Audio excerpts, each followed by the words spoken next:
Okay, good.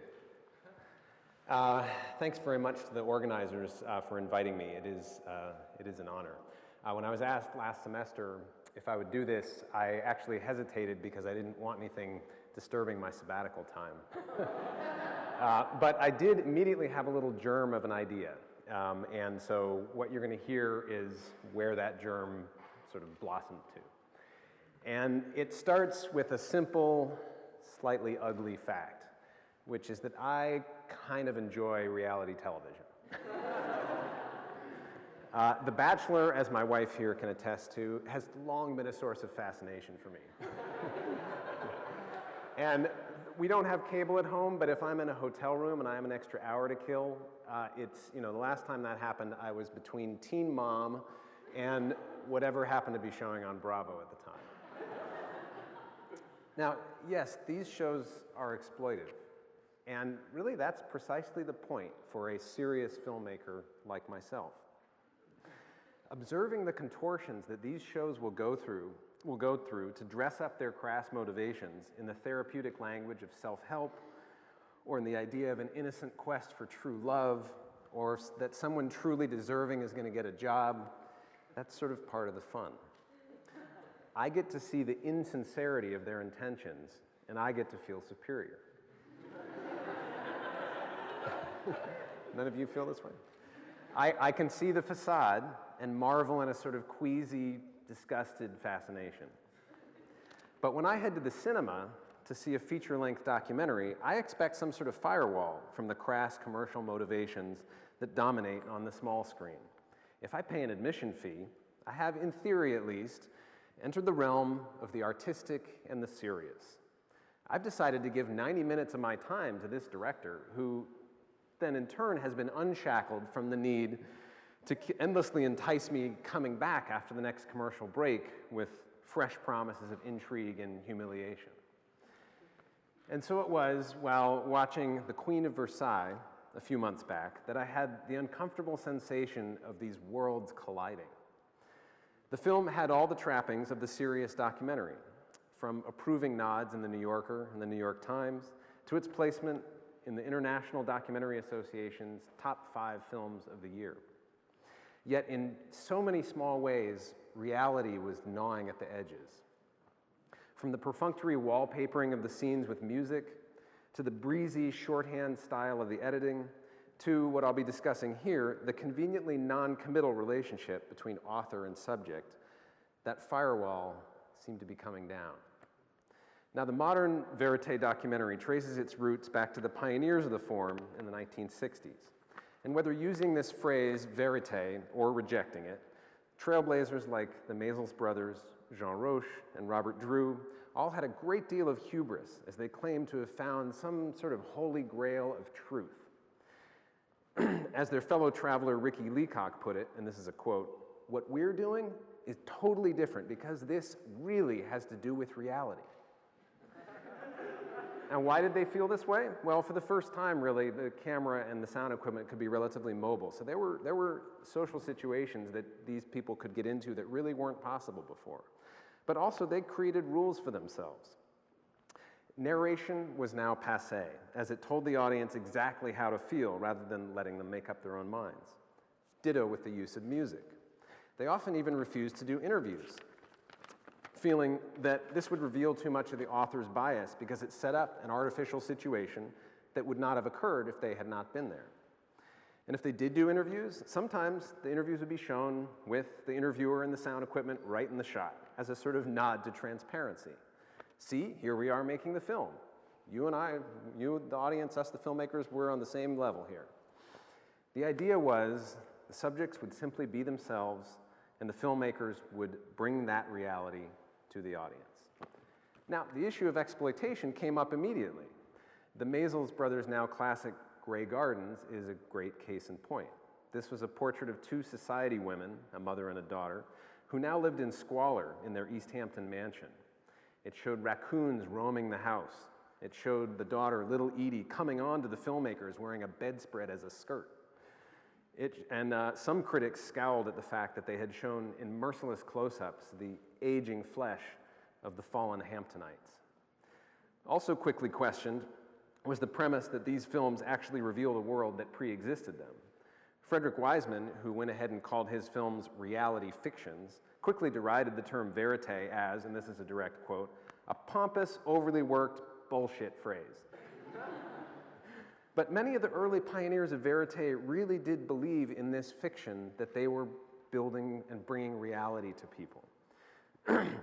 And it really gave the form a generosity of spirit that looks kind of quaint today. They really did want to speculate on the mysteries of human nature and to linger on the subtleties of character. Those Maisels could claim with some credibility that they were in fact respecting their subjects by showing them as they actually lived, rather than in a prettied up form that would have been more acceptable to the town that these women openly despised for its refusal to accept them. And to watch that film is to see numerous scenes in which the subject and author interact with one another with warmth and familiarity. Now, reality television has no such high ideals, of course. And one way of producing drama, rather than just waiting for it to happen, is to keep the knowledge of the authors and that of the subjects in a constant state of imbalance. So on a moment's notice, those bachelorettes may find that one of them will be leaving town in just a few hours if they don't get a rose. Or the chefs on Top Chef will suddenly find ingredients added or kitchen utensils taken away. And the competitors on The Amazing Race will find that the pit stop that they've desperately been longing for isn't really a pit stop at all. They have to keep right on going. This imbalance is one thing that unites these shows together. Which brings me back to Queen of Versailles. I've broken the rules here and I'm using the screen. So let's watch the opening of the film, which follows the travails of a timeshare property tycoon named David Siegel and his wife Jacqueline, who are endeavoring to build the largest house in America. And just think from the opening of the film, are these people treated as complex humans with idiosyncratic goals, dreams, and desires? Or a little more like experimental subjects on show for our amusement? We can do the lights down.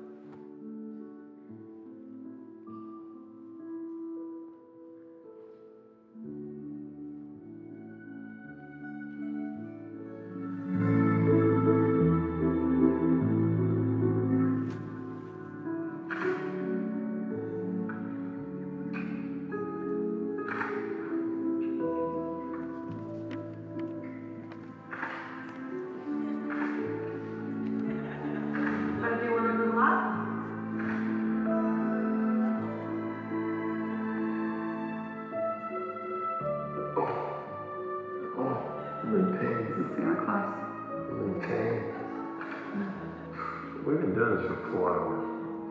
3 hours.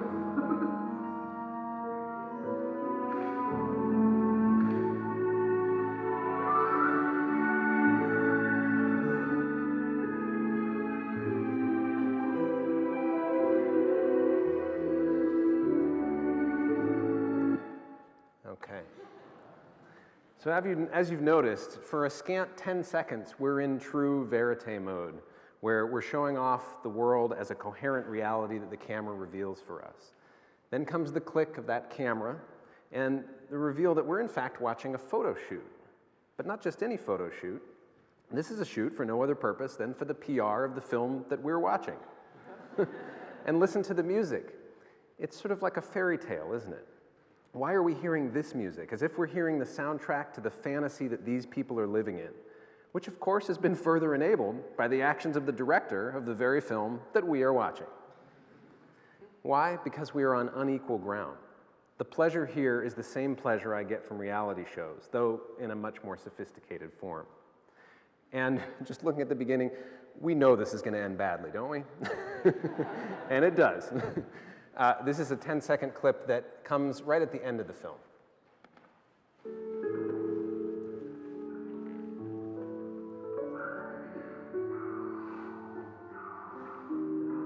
Are we getting near the end?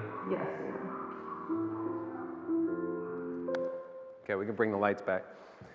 He says, are we getting near the end? And obviously he's speaking about this interview which they are conducting, but the clever placement near the end of the film marks for us the beginning of the ending of the film we're watching, and really it marks the end of this person's humiliation as subject for the movie. Now, if you were all my students and we were sitting in class, I would hope that one of you or one or more of you would stop me and say, but Professor Bricca, this comparison is unfair.